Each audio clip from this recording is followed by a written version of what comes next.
ada bawaan dari akhir. Kalau di bahasa medisnya sebenarnya kongenital, penyakit jantung kongenital. Sebenarnya seorang anak itu bisa aja ada dua klasifikasi penyakit jantung. Bisa bawaan, bisa dapat. Kalau dapat berarti waktu lahir jantungnya bagus, tapi setelah lahir dia ada sesuatu jantungnya ada masalah. Biasanya kalau yang jantung besar itu kita sering mengenalnya dengan penyakit jantung rematik ya, misalnya rematik. Kemudian tapi ada yang lainnya ya, seperti karena kardiomiopati ya, tapi sebagian besar adalah penyakit jantung rematik ya. Kemudian penyakit jantung bawaan ini berarti dia dari lahir ada masalah. Kalau dari lahir ada masalah berarti ini kaitannya di embryologi pada saat pembentukan sakus atau kantong jantung. Penyakit jantung bawaan ini secara umum, ini kalau yang bawaan ya ada yang tipe asianotik dan sianotik. Dibedakan asianotik dan sianotik ini berdasarkan saturasi oksigen atau arterial ya. Jadi jika Anda di suatu oksimetri ya, itu nanti dilihat saturasi oksigen. Apabila diperiksa saturasi oksigennya itu kurang dari 95% atau 90% ya, itu kita ngomongnya sianotik. Tapi kalau saturasinya masih di atas 90%, maka kita ngomongnya asianotik. Selain dari pemeriksaan pulsa oximetri pada kasus-kasus jantung sianotik itu biasanya ada tanda itu yang bisa dilihat di mukosa bibir, kemudian bisa di ujung-ujung jari ya, di ujung jarinya lebih biru atau di kukunya lebih biru. Namun itu biasanya pada kasus yang sudah usia tua, usia yang sudah besar ya, usia di atas 2 tahun. Sedangkan kalau usianya di bawah 2 tahun, apalagi itu 12 tahun, penyakit jantung sianotik dan asianotik itu pada sulit dibedakan karena penyakit jantung sianotiknya belum menunjukkan ada kebiruan pada kuku-kukunya ya, mungkin dari mulutnya saja. Ada juga ada kasus-kasus yang birunya ini muncul setelah di atas 1 tahun mengenai sianotik. Apa sebenarnya asianotik tadi ya, kalau nanti ke sianotik saturasi oksigennya rendah itu karena apa sih? Karena yang beredar di kapiler ya, kita sih melihat performa Anda tumbuh kemerahan dan keputihan sebagainya itu dari kapiler yang ada di permukaan kulit kita. Kalau kapiler itu dipenuhi dengan hemoglobin CO2 atau peningkatan hemoglobin yang mengikat CO2, maka penampilannya adalah sianotik. Sedangkan yang HbCO2-nya rendah itu biasanya tipe A sianotik. Kemudian klasiknya di yang paling terkenal ya, PDWA sianotik yang jelas yang paling banyak adalah PSD, ASD, kemudian menyusul DDA. Kemudian PDWA sianotik yang paling klasik adalah tetramethyl ya. Jadi jangan sampai tidak tahu ya, tetramethyl ini sering sekali ujian-ujian UKMPP ini. Sedangkan di tipe lain ada TGA, DOP, anomali Aster ini memang kasusnya juga lebih jarang. Tipe sianotik yang lebih sering yang kita temukan adalah tipe tetramethyl. Kemudian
ada guncangan dia terjadi sintesis protein dengan normal, itu namanya polimorfisme.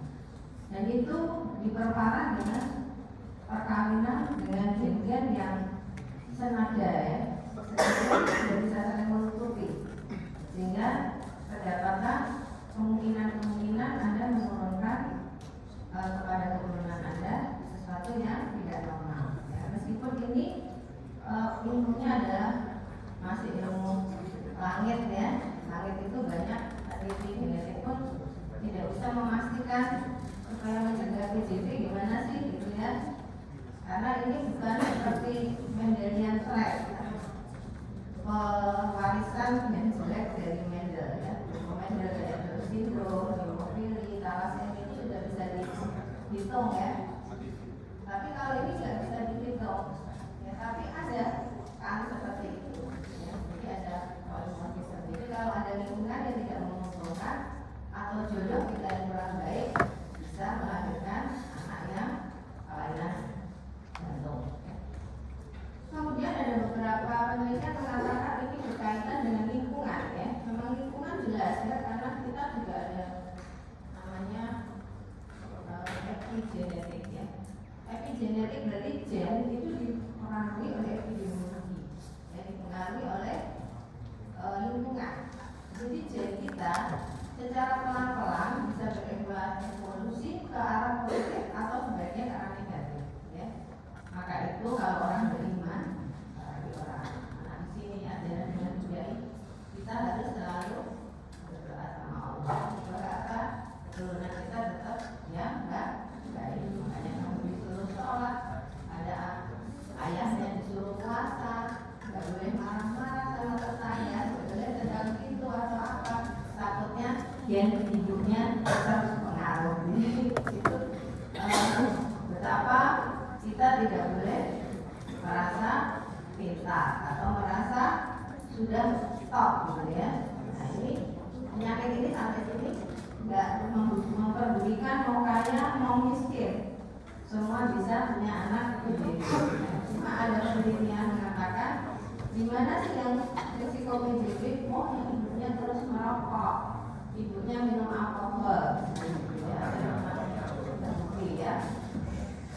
Kemudian ibunya yang ada infeksi intrauterin yang seperti CMV ya, toxo, bisa aja ya, bisa.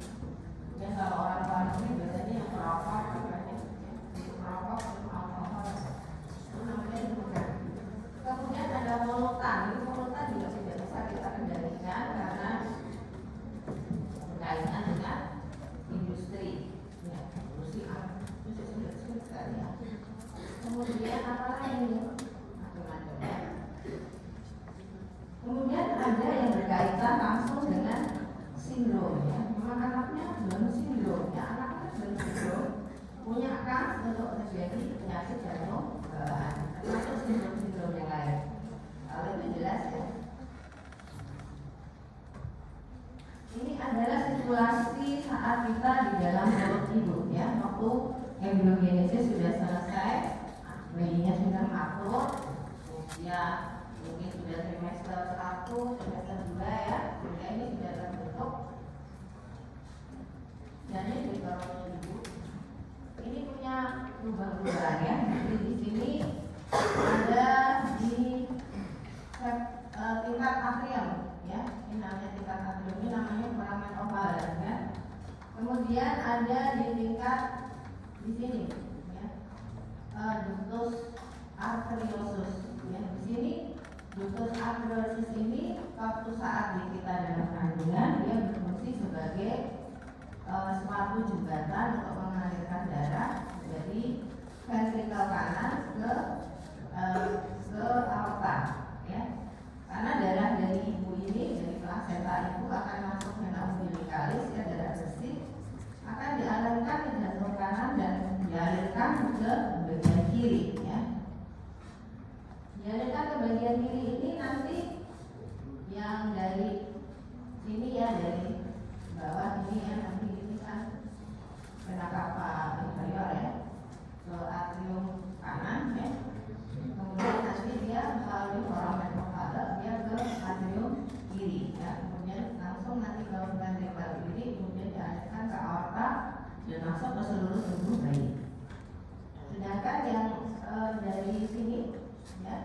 bisa langsung ke arteri pulmonalis ya, tapi tidak ke paru karena di sini paru-paru masih menghijau ya. Jadi paru-paru dalam kondisi vaskular resisten tinggi, jadi paru-paru belum terisi darah, maka dia akan belok melalui ductus arteriosus langsung ke aorta dan tubuh.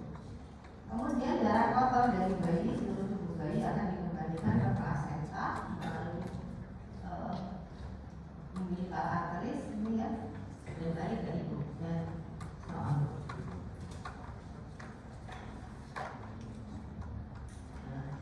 Ketika bayi lahir, ya, plasenta dipotong, dokter operasi atau bidan, ya, maka di sini dengan jalannya sirkulasi plasenta, maka mulailah terjadi perubahan-perubahan tekanan di tingkat atrium dan sebagainya. Seperti apa sih? Yaitu adanya peningkatan sistemik venous return, ya. Jadi venous returnnya lebih meningkat karena di sini dia mengandalkan kekuatan pompa jantung. Kemudian penutupan ductus venosus, ya. Kemudian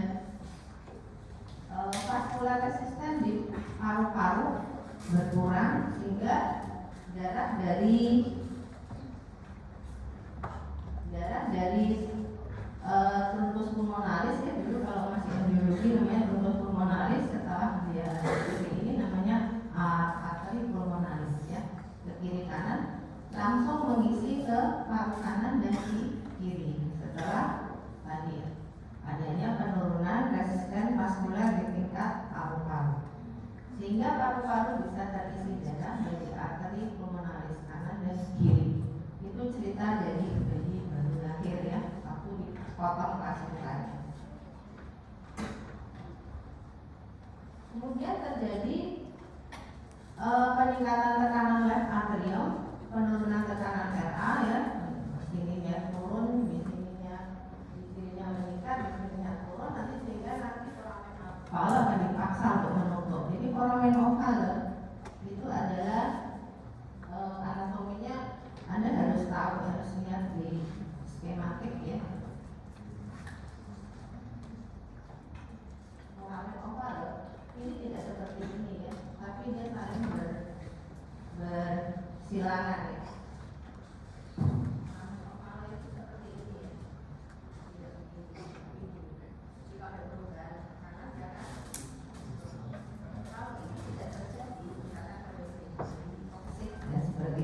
Foramen oval tetap terbuka.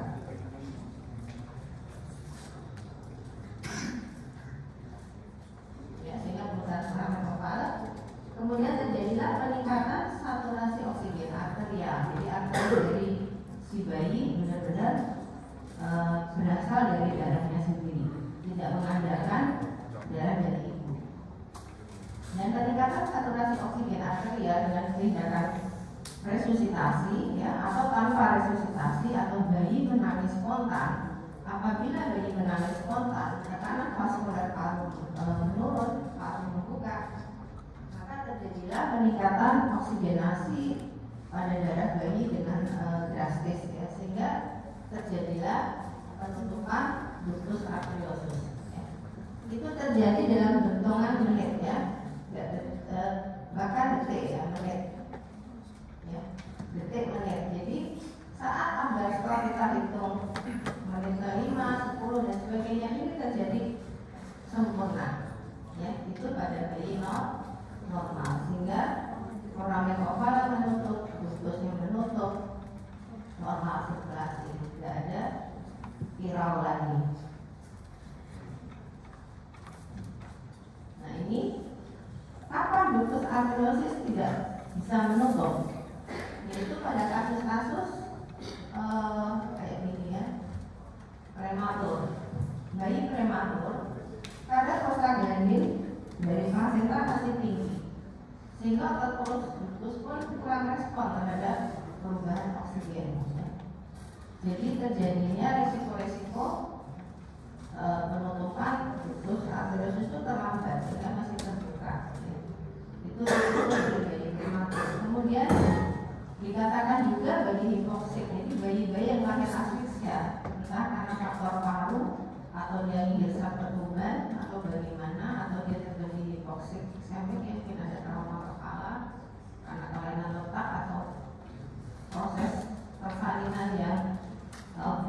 sehingga otaknya ada masalah, maka terjadi hipoksi. Apabila terjadi hipoksia, maka bayi-bayi seperti ini juga berisiko terjadinya gangguan penumpukan usus. Jadi penyakit jantung bawaan itu tidak sekedar karena adanya gangguan embryogenesis ya, tapi karena masalah-masalah kelahiran yang tidak baik ya, seperti prematuritas, kemudian ada riwayat asfiksia dan sebagainya. Kemudian orang-orang di daerah dataran tinggi di mana konsentrasi oksigen itu rendah, dikatakan bahwa perawan dataran tinggi itu juga berisiko apabila ada masalah pada saat kelahiran bisa memunculkan penyakit jantung bawaan. Salah satunya tentunya adalah PDA. Ini adalah aliran jantung normal pada bayi yang sehat. Jadi kalau nutup foramen ovale berarti juga tidak ada aliran dari arterium kiri ke arterium kanan ke kiri. Kemudian di sini juga ictus akan menutup sehingga nanti aorta benar-benar mengalirkan full ke perifer atau ke sirkulasi sistemik tanpa harus mendapatkan limpahan darah dari arteri pulmonalis kanan kiri kalau ictusnya menutupnya. Jadi ini vena cava inferior superior ya, aliran darah tentu saja dari bawah ini ya, dari vena kemudian nanti ke ventrikel kanan ya, kemudian ke sini ke arteri pulmonalis, kemudian nanti dialirkan ke paru-paru. Yang biru ini berarti darah ovale ya. Kemudian dari paru-paru setelah bersih akan dimasukkan ke vena pulmonalis ya, masuk ke arterium kiri, kemudian ke ventrikel kiri, kemudian lanjut ke aorta ke seluruh tubuh. Nah, ini sirkulasi normal. Jadi sirkulasi normal itu yang beredar di sistemik adalah darah bersih atau yang HbO2-nya tinggi. Jadi kalau yang kanan ya, ini adalah HbCO2-nya yang lebih tinggi. Tetapi pada kasus-kasus normal tentu saja HbCO2-nya tidak setinggi pada kasus PDB cyanotic. PDB cyanotic jauh lebih tinggi ya. Meskipun darah vena kita memang kotor, HbCO2-nya tinggi, tapi tidak setinggi seperti penyakit jantung cyanotic.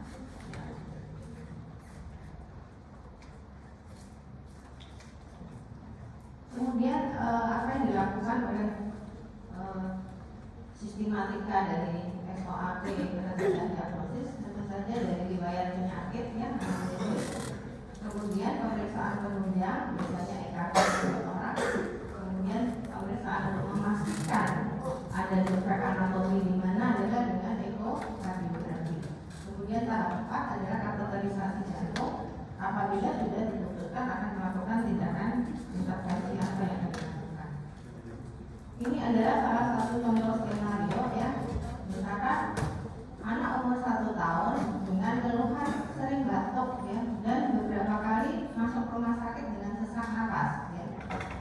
Kemudian ada yang didiagnosis oleh dokter karena dia sering batuk dihubungkan dengan alergi atau penyakit asma misalkan. Atau ada sebagian dokter lain menduga ini adalah suatu batuk kronik karena TB. Jadi sebagian besar kasus PJB anak itu batuknya batuk kronik, ya, batuk kronik berulang. Jadi dia sering batuk. Kemudian batuk tidak hanya batuk ya, ada serangan sesak, penurunan saturasi oksigen sehingga dia masuk ke rumah sakit.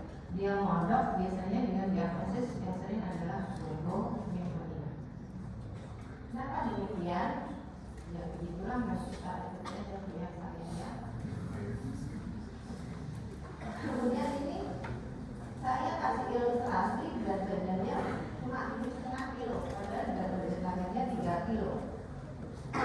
Seorang anak normal kalau dari kurva pertumbuhan apabila dia benar-benar normal, maka umur 1 tahun harusnya berat badannya adalah 3 kali berat badan lahir. Ya. Kasus ini anaknya kurus, sudah setahun beratnya 7,5 kilo ya. Ini juga salah satu faktor yang bisa berkaitan dengan penyakit jantung bawaan. Kita ikuti. Ya. Anak ada keluhan sesak ya, tidak hanya batuk-batuk, tapi ada sesak. Sesak itu apa artinya? Bukan. Sesak komplikasi. Untuk dokter umum, sesak itu berarti ada sakit perut. Ya. Mau kurang oksigen, mau apa terserah. Pokoknya sesak itu artinya sakit perut. Sakit itu apa?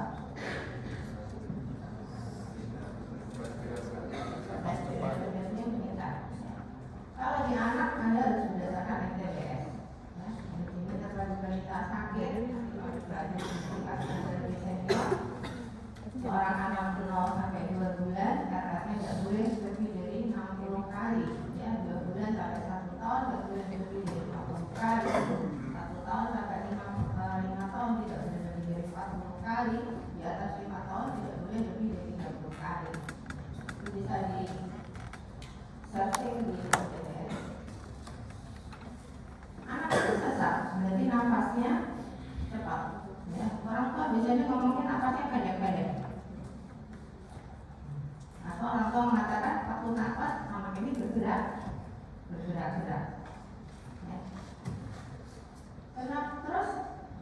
Kenapa dia batuk? Ya? Batuk-batuk yang bikin orang tua nggak bisa tidur, ya? Karena anaknya bisa tidur juga. Kalau batuk sedikit-sedikit pasti orang tua tidak akan pusing. Ya? Tapi kalau sudah batuknya mengganggu istirahat anak, istirahat tidurnya, pasti dia akan menjadi keluhan, mengatakan, wah, anak saya batuk. Kemudian anak ini sering batuk, pilek dan panas. Kenapa sih? Dan kenapa berat badannya kurang? Itu Anda memahami tentang sirkulasi jantung dari janin maupun setelah lahir, fisiologi pompa jantung normal, ya. Kemudian istilah sirkulasi pulmoner, sirkulasi sistemik, tahu. Kemudian apa artinya saturasi dan desaturasi. Kemudian apa namanya sianosis periventral? Ini berarti ini kisi-kisi ya.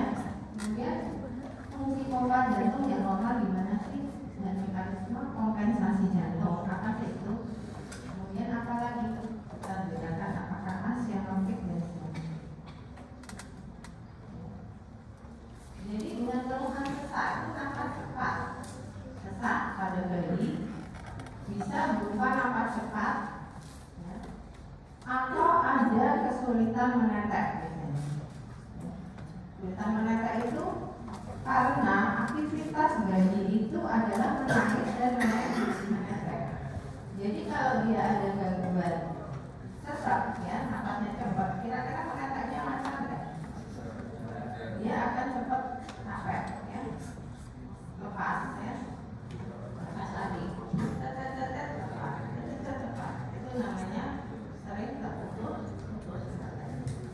Atau saat aliran air susu ibu deras, ini nggak bisa jalan dengan baik, ya, karena apa? Dia sibuk bernafas, ya, dia kan sibuk bernafas. Nah, sesak sebenarnya itu kan paru-paru. Ada di sini kita sedang bahas tentang kelainan jantung. Di sinilah kita harus tahu mengenai kompensasi. Ya, kompensasi. Jadi gini. Jadi kalau ada sesuatu di jantung, kita mulai dari jantung dulu ya. Jadi nggak langsung sesaknya ya.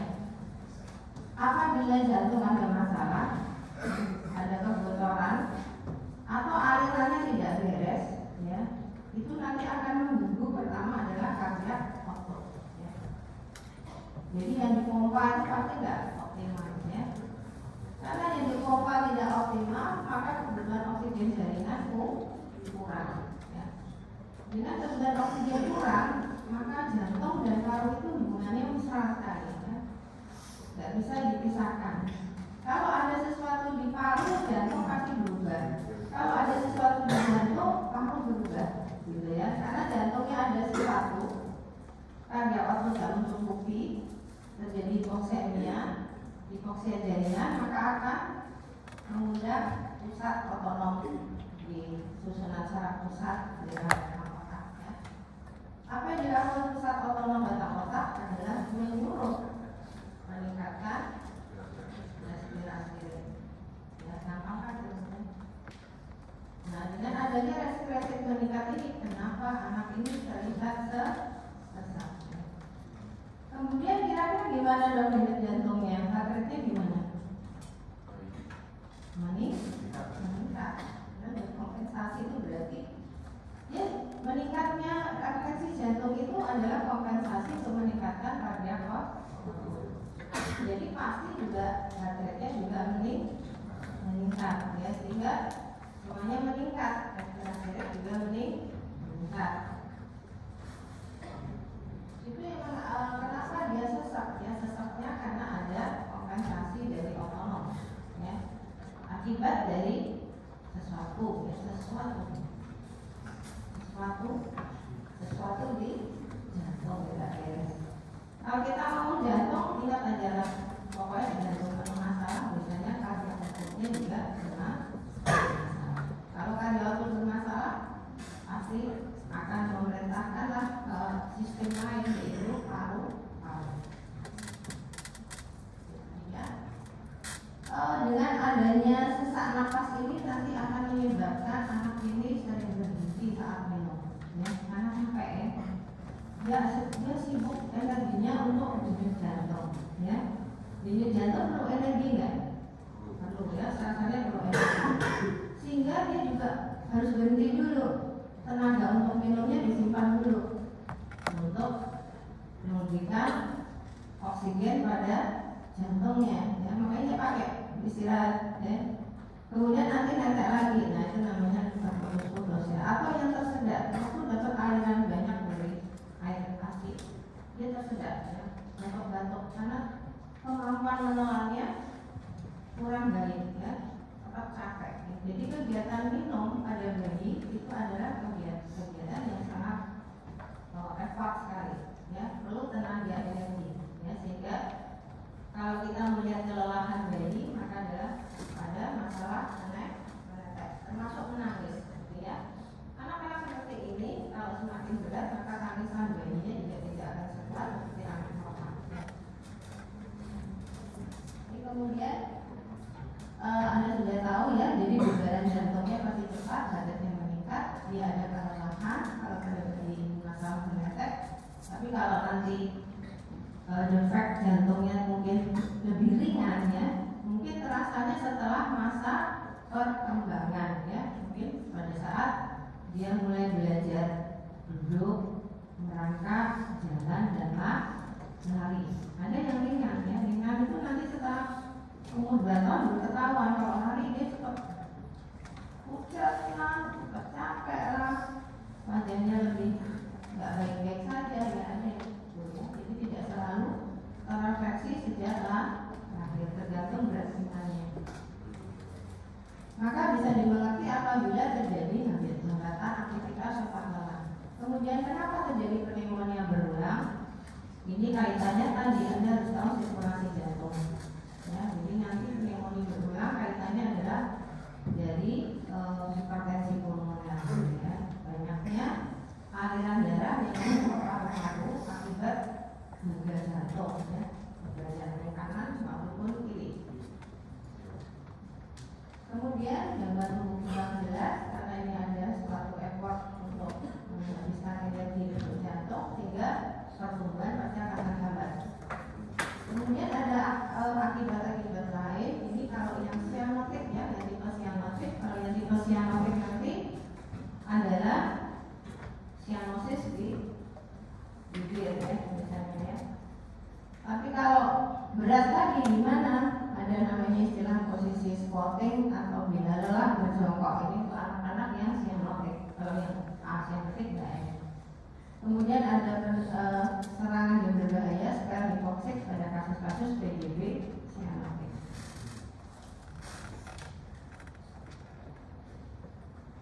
Kemudian yang kita lakukan adalah biasanya anamnesis sejak kapan ya, karena ini PJB berarti kita harus teliti menganalisis riwayat sejak lahir ya. apakah lahir menangis atau tidak, kemudian waktu itu ada kesulitan menetes, atau dikatakan harus dirawat di bangsa Alkeristi, karena bayi-bayi penyakit jantung bawaan juga banyak ya, sebagian besar itu bermasalah pada akhirnya, dengan asfiksia atau nggak asfiksi, tapi dalam perjalanan akhirnya pakai CPAP, mesin pernapasan, kan ada penurunan saturasi, heart rate yang meningkat, sehingga kita harus memberikan perawatan CPAP misalkan. Ya, itu harus dianalisis. Biasanya anak PJB itu ada kisah-kisah kasus seperti itu ya. Tapi ada juga yang nggak sama sekali, mungkin karena ringan ya. Artinya setelah dia nanti aktivitas olahraga, setelah dia masa sekolah bertahun. Kemudian di sini makanya kita harus menganalisis sejak waktu lahir sampai sekarang ya. Kemudian kita juga bisa melihat aktivitasnya dibanding teman sebaya ya. Apakah dia bisa lari-lari bareng temannya atau dia sudah capek, itu nanti kelihatan. Baru kita tahu anak ini ada hambatan aktivitas. Maka kalau kita tahu kata kunci hambatan aktivitas itu bisa disebabkan karena gagal jantung ya. Kemudian riwayat-riwayat yang mungkin dia sudah datang dengan sudah tahu, biasanya dari ibu yang sudah tahu dia anaknya penyakit jantung bawaan, jadi dia sudah ketemu dokter anak ya, jadi dia sudah ada sanggup obat ya.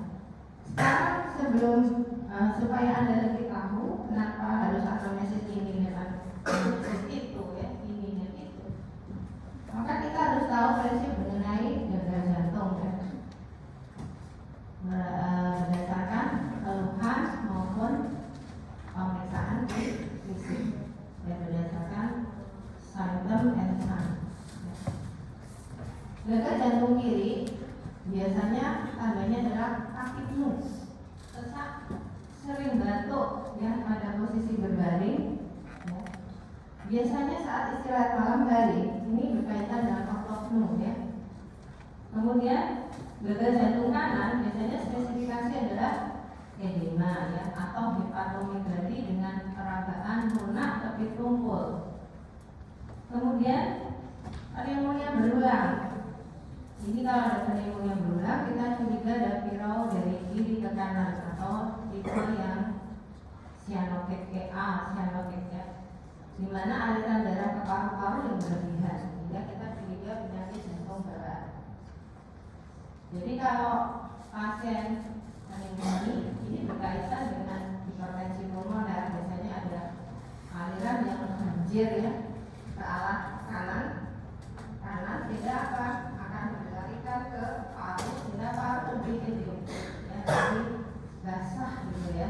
Karena lebih basah maka terjadi inflamasi radang. Ada inflamasi radang meskipun tanpa infeksi sekalipun, tanpa mikroba sekalipun, akhirnya terjadi suatu hipersekresi lendir, hipersekresi dan sebagainya, sehingga nanti muncullah dia infeksi paru. Cukup sedikit saja kuman di situ, maka akan memicu pneumonia karena suasana overhidrasi dari parenkim maupun alveoli menyebabkan dia berisiko terjadi pneumonia berulang. Ya, jadi kalau ada anak pneumonia beberapa kali kita harus curiga ya. Curiga ada penyakit jantung bawaan, maka telinga kita dengerin apakah ada bising jantung ya.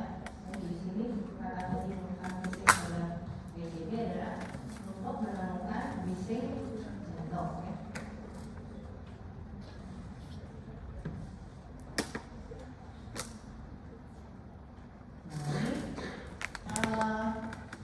Pemeriksaan fisik ya. Tadi kita mau melihat apakah ada RR meningkat, kemudian ada takikardi. Jadi pasien PJB pasti terjadi takikardi. Tidak pernah nggak pakai takikardi. Kalau dia tidak takikardi, mungkin dia sedang minum obat. Minum obat juga tidak takikardi. Ya. Atau sudah dilakukan operasi koreksi. Ya, kalau ada yang bocor sudah ditempel ya. Kemudian yang lain-lain untuk melihat adanya di kolom kanan biasanya hepatomegali ya, atau medium di ekstremitas. Tapi pada anak di bawah 5 tahun atau di bawah 10 tahun itu jarang kayak gitu ya. Gagal jantung kanan itu ya paling ditandai dengan hepatomegali. atau menghindari saja. Ya, kemudian pada palpasi, kalau kasus ada PJB biasanya sudah terjadi hipertrofi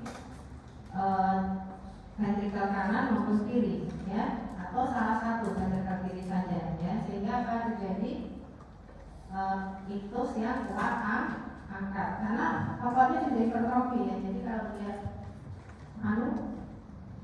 terasa ketika menyentuh palpasi, ya. Jadi khas pada ini adalah iktus cordis kuat angkat. Melebar berarti bergeser. Bergeser itu berarti sudah ada hipertrofi, dilatasi dari ventrikel sebagai kompensasi, ya. Maka bisa kita temukan suatu iktus yang kuat angkat dan melebar lebih cepat. Kemudian ada bising jantung dan satu lagi irama Gallert, ya. Irama Gallert ini adalah irama seperti sepatu kuda, ya. Kalau mau digambarkan seperti ini,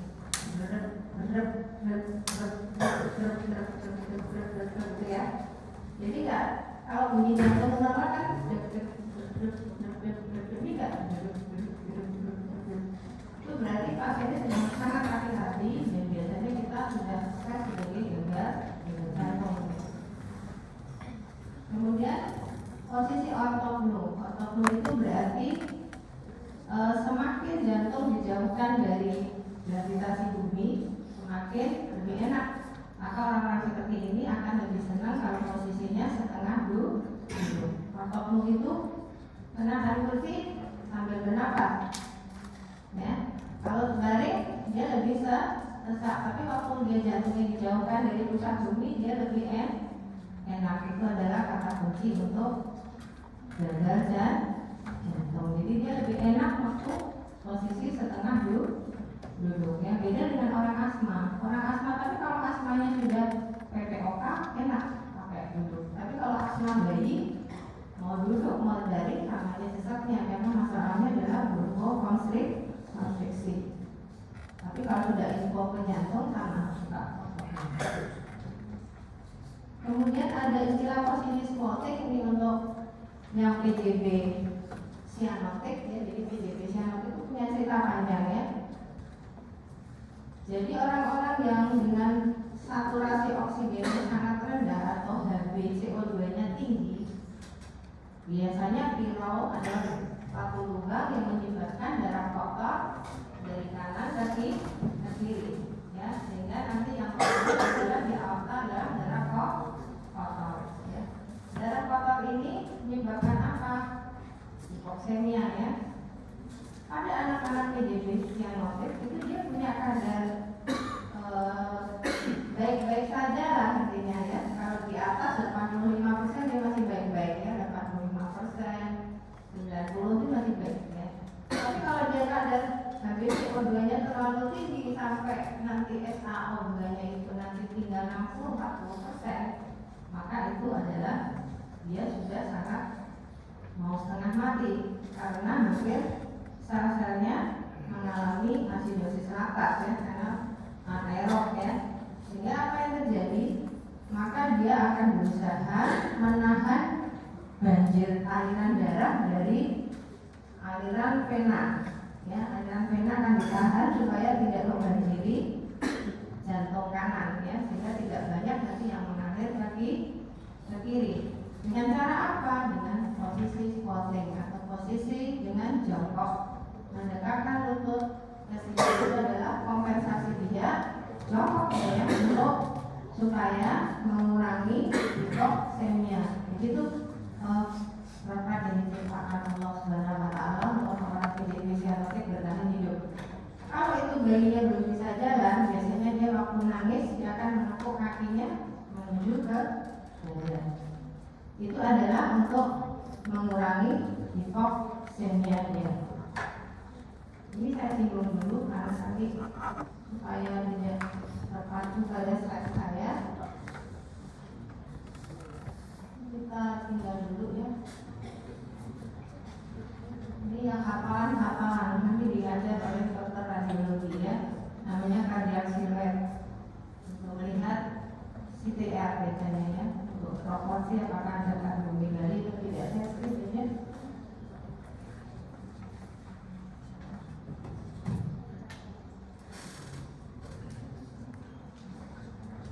saya mau ke sini ya, sekali ya. Jadi tadi saya menyinggung mengenai sekarang contoh untuk EJB yang A skematik ya. Salah satunya adalah ventricle septal defect ya. Ventricle septal defect itu berarti septum ventricle kanan dan kiri ada lubang ya. Tetapi aliran tetap dari kiri ke kanan, tidak akan ke kiri, sehingga dia tetap yang keluar di aorta adalah darah bersih atau yang HB CO2 nya rendah atau saturasi oksigennya masih di atas 90% atau 95, 99 ya kan, 99 ya. Ini PSD dulu. Septum ventricle. Di sini ada lubang seperti ini, dan nanti sebagian aliran darah ini tidak semuanya masuk ke aorta ya. Ada yang dialirkan ke ventricle kanan, kemudian membanjiri aorta pulmonalis, sehingga ini bisa apa? Bisa terjadi banjirnya aliran darah ke paru atau disebut sebagai hipertensi pulmoner. Jadi di sini tekanannya jadi meningkat. Hal seperti ini nanti menyebabkan tadi ya resiko pneumonia, kemudian juga beratnya beban dari paru-paru ini ya. Ini nanti akan mempengaruhi aliran darah juga ke arah atrium kirinya ya. Kemudian apalagi di sini karena sebagian darah ada yang keluar ventricle kanan, maka yang masuk ke aorta berkurang ya. Dengan masuknya darah di aorta berkurang menyebabkan cardiac output berkurang ya. Itu ada preload dan sebagainya ya. Dengan keadaan seperti ini maka kompensasi jantung adalah dengan meningkatkan heart rate ya. Sehingga pasien-pasien ini sudah ada tanda-tanda kompensasi. Apabila gagal terkompensasi maka disebut sebagai gagal jantung kiri ya. Jadi pasien PSBD yang cepat adalah gagal jantung kiri dulu ya. Kemudian akhirnya nanti kalau kiri dia bisa mengkompensasi, akhirnya juga gagal jantung kanan. Kalau kiri kanan kena namanya gagal jantung komestif. Resiko pada status ini bisa terjadi endokarditis ya, selain gagal jantung ya, komplikasinya adalah endokarditis. Nah ini tadi sudah saya jelaskan ya, dari sirkulasi pulmoner ada trauma overload sehingga terjadi dilatasi hipertrofik ventricle kiri ya. Kemudian pada kasus DSP besar yang efeknya besar, hipertensi pulmoner akan sangat nyata sehingga nanti di ronsen paru akan terdapat corakan bronkofaskular yang meningkat, terutama corakan vaskular meningkat. Kemudian di sini nanti ada hal-hal seperti umur, ketinggian, hematokrit dan sebagainya. Nanti juga ada masalah. Ya, di antasakal jantung ini adalah memberikan beban jantung kiri bertambah ya, sehingga terjadi dilatasi hipertrofi, sehingga nanti bisa terjadi usaha ya, dilatasi hipertrofi itu proses normal, usaha untuk meningkatkan stroke volume ya. Tapi kalau ini sudah nggak sahut lagi, maka akan terjadilah gagal jantung kiri. Apabila gagal jantung kiri, maka sudah terjadi penurunan curah jantung.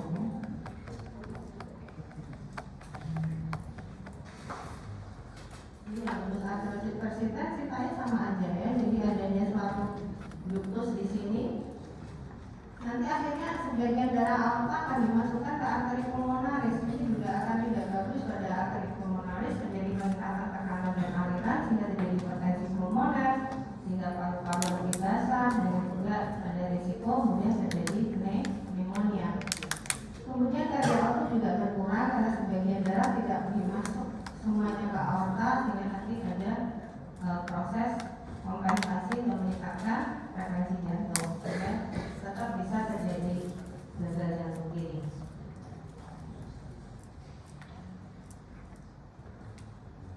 Defect septum ventricle, atrium, ya. Ini yang tadi foramen oval nggak nutup. Ini kasusnya banyak juga ya.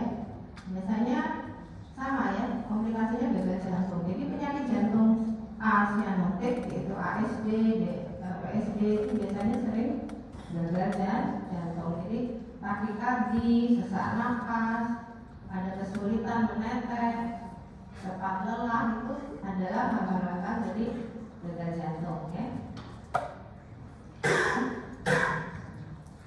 Kemudian apalagi tadi ya, bising. Nah, bising itu tergantung dari lokasi.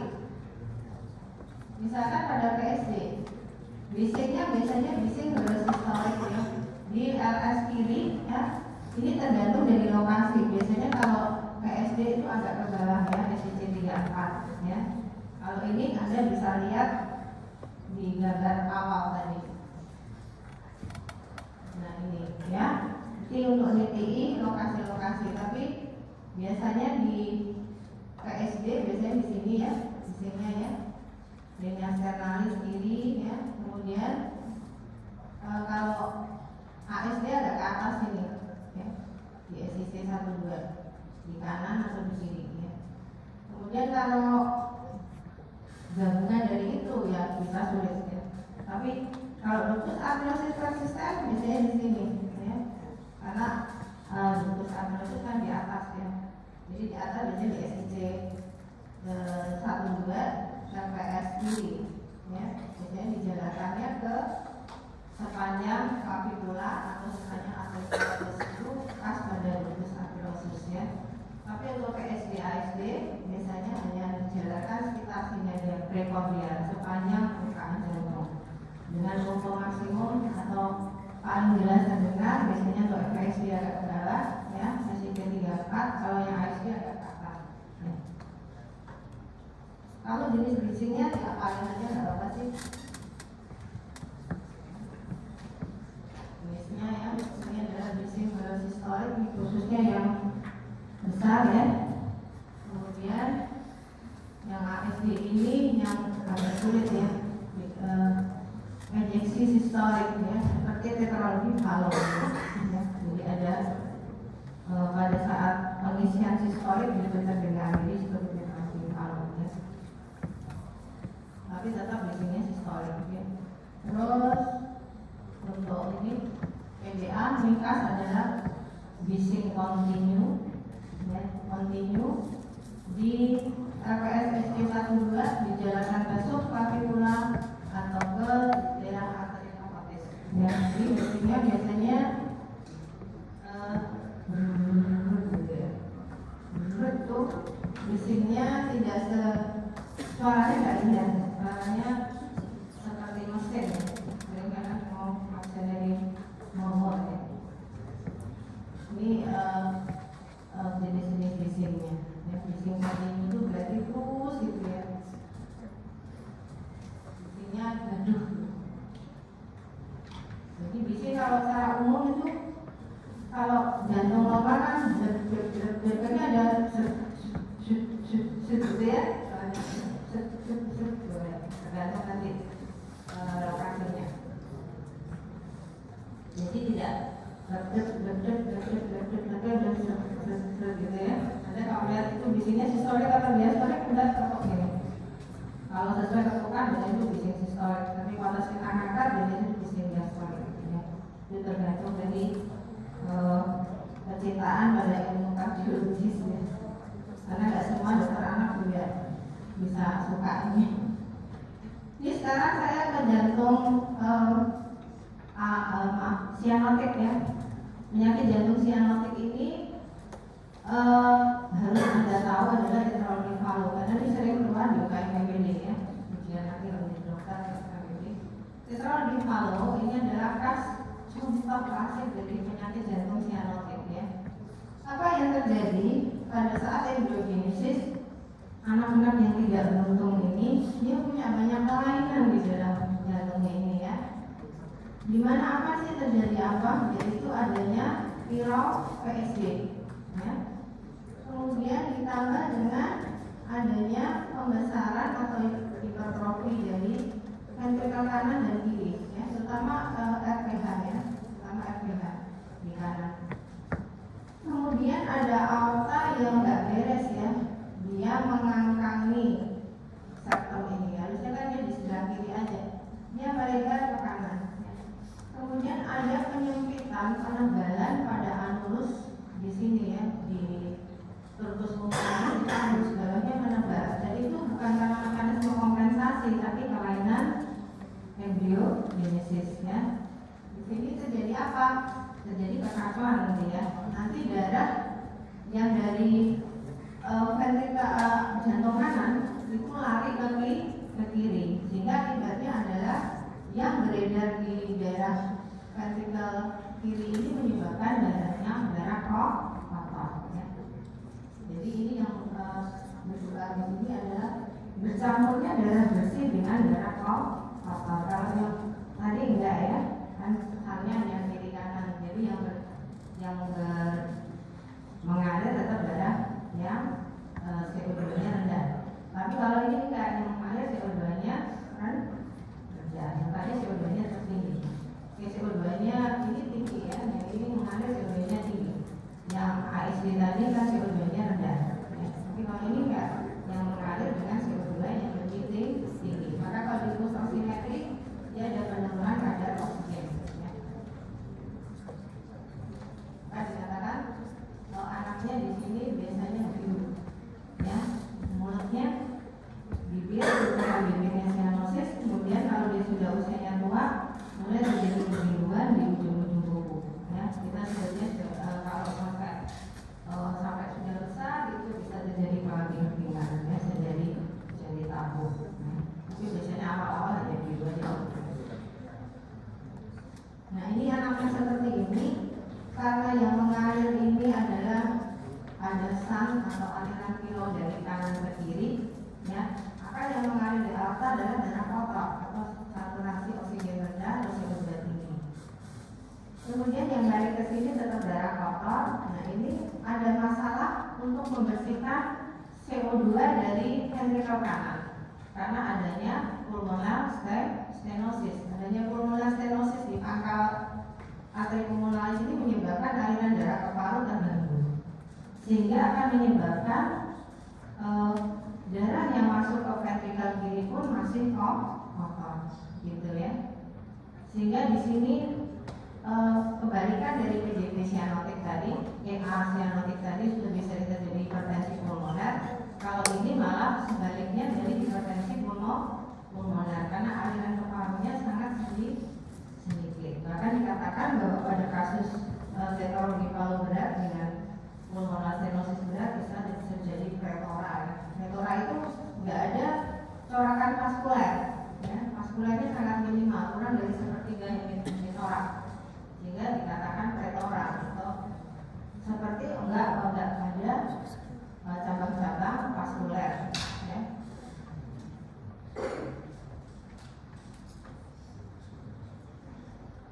Nah ini yang bahaya pada kasus cyanotic adalah terjadinya cyanotic attack ini ya. Cyanotic attack itu terjadi dipicu oleh tekanan intraabdominal yang kuat, sehingga akan menyebabkan venous filternya itu membludak, ya. Sehingga nanti ventrikel kanan akan menerima aliran banjir darah total, ya. Terjadi kenapa? Misalnya pada kasus bayinya stres, ya, dengan kondisi marah, ya, otonomi meningkat, sehingga di sini menyebabkan spasmo, ya. Pulmonal stenosisnya tambah spasmo, sehingga semakin bahaya, bisa mati, karena tidak ada oksigen sama sekali, ya. Karena apa? Nggak bisa dialirkan darah ke paru, itu kan bahaya sekali, ya. Jadi ini kerja otonom, ya. Apa yang menyebabkan itu? Biasanya anak yang sedang sangat marah, capek, atau dia sedang sakit, ya. Apalagi kalau anaknya sampai menangis, atau tadi ada kasus ini senior saya pernah nangis, ya. Nangis karena bayi yang sudah ditunggu untuk kasus meninggal gara-gara 2 bulan, ya. Nggak bisa 3 hari, 5 hari, kalau nggak kasih pengencar, ya. Sehingga sehingga bayinya ngejun karena sianotik terlambat ditangani ini meninggal ya. Sudah jadi laporan kematian ya. Kalau di presiden anak bisa remedi ya, jadi lurus. Saya nggak ada tingkat ya. Nah ini sepele aja ya, karena dia mengejar karena bebelan.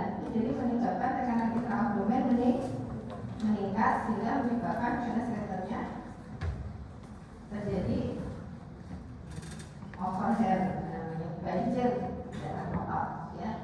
Sehingga terjadi apa? PCO2 meningkat, PO2 turun, pH-nya asidosis. Asidosis itu yang mematikan di otak mati. Kita asidosis metabolit di otak mati. Kalau biasanya bayinya kompensasinya dengan sesak napas ya. Karena adanya peningkatan aliran dari vena, maka ini akan sampai kebanjiran yang menyebabkan sianotik baik. Sianotik tetap diatasi oleh apa? Dia dibikin pingsan dengan morfin biasanya ya. Kita kasih morfin supaya pingsan jadinya, supaya otonomnya lepas ya. Morfin itu untuk mengukur otonom ya, atau dengan ini ya, diberikan ini dan mendekatkan lutut ke dada. Ada kasus kita kemudian di dokter UGD bisa mendekatkan lutut ke dada, kemudian tentu saja diberikan terapi oksigen. Ini jadi ini dan ini chest position ya. Ini chest position itu kita yang bikin ya.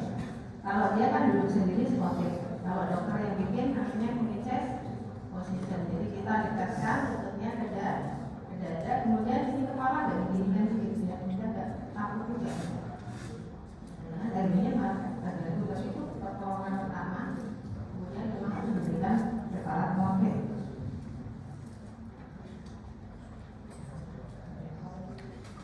Ya, ini jadi kasus-kasus PJB sianotik ya.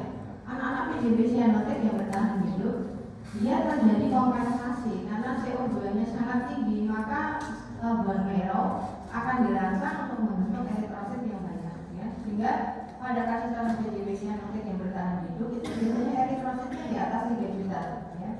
Kalau Anda itu kan paling 4 juta ya, dia bisa 7 juta, 8 juta gitu. Karena memang dari kecil ya mengkompensasi membentuk eritrosit sebanyak-banyaknya. Nah tapi ini juga akibatnya tidak bagus, menyebabkan dia polisitemia.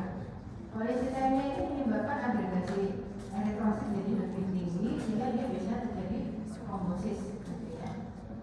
Polisitemia itu bisa ada karena ada hematokrit yang meningkat dan ini bisa terjadi hipoksik ya, hipoksik di otak sehingga terjadi nanti iskemik otak. Ada beberapa kasus retrogifalo ini jantungnya bagus nggak apa-apa tapi tahu-tahu dia ada iskemik hempak otak ya, anaknya kejang-kejang ada hempak otak jadi epilepsi anaknya. Nah, polisitemia biasanya di peribotomi ya, dikeluarkan gitu dua tusuk di venanya dikeluarkan. Nah, kata pada kasus PJB tentu saja untuk tumbuh kembang optimal, makanya operasi PJB sekarang lebih cepat ya, apalagi kalau cuma pakai SDA sederhana itu bisa ditutup dengan amplaser secara kateter ya. Jadi tidak bisa dibuka jantungnya, pakai kateterisasi ditembak sehingga bisa ditutup ASD sehingga bisa dilakukan sebelum usia 2 tahun ya. Bahkan hanya umur beberapa bulan sudah dilakukan kateterisasi untuk memasang plat karena mungkin yang kasus berat ya, semakin berat semakin cepat tindakan. Karena apa? Kalau nggak seperti ini terjadi komplikasi gergaji jantung dan sebagainya akan mengganggu ini pertumbuhan kepala, maka muncul nanti anak-anak tidak begitu pintar sehingga memang operasinya sekarang kan lebih mudah ya, pakai kateterisasi tidak bisa dibuka, jadi ASD PSD itu bisa ditangani dengan baik dan perawatan bagus ya. Kemudian untuk yang lain tentu saja tergantung kesulitan operasi kayak retrogifalo, DOR itu memang perlu usia lebih besar lagi dan perlu ada yang harus dibuka gitu ya. Tapi sebagian besar sekarang diatasi aja dengan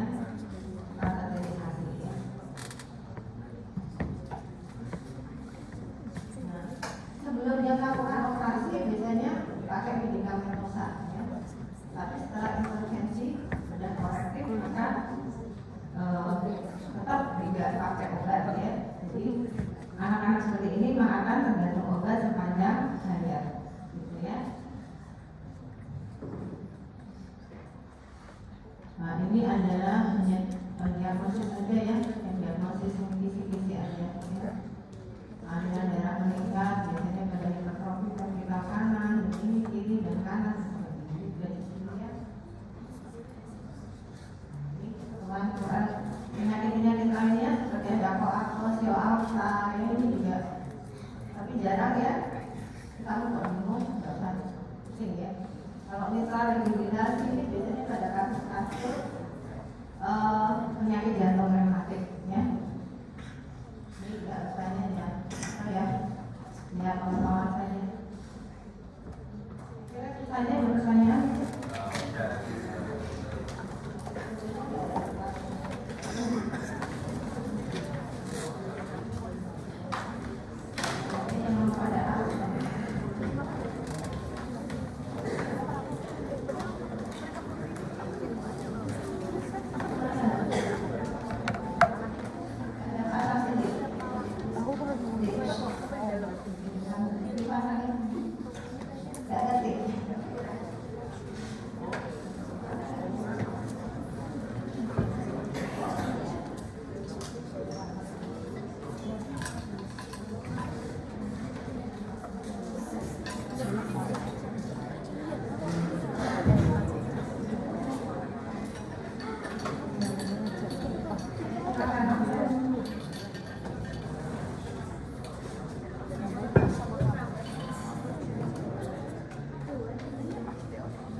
Emang aneh, Cok.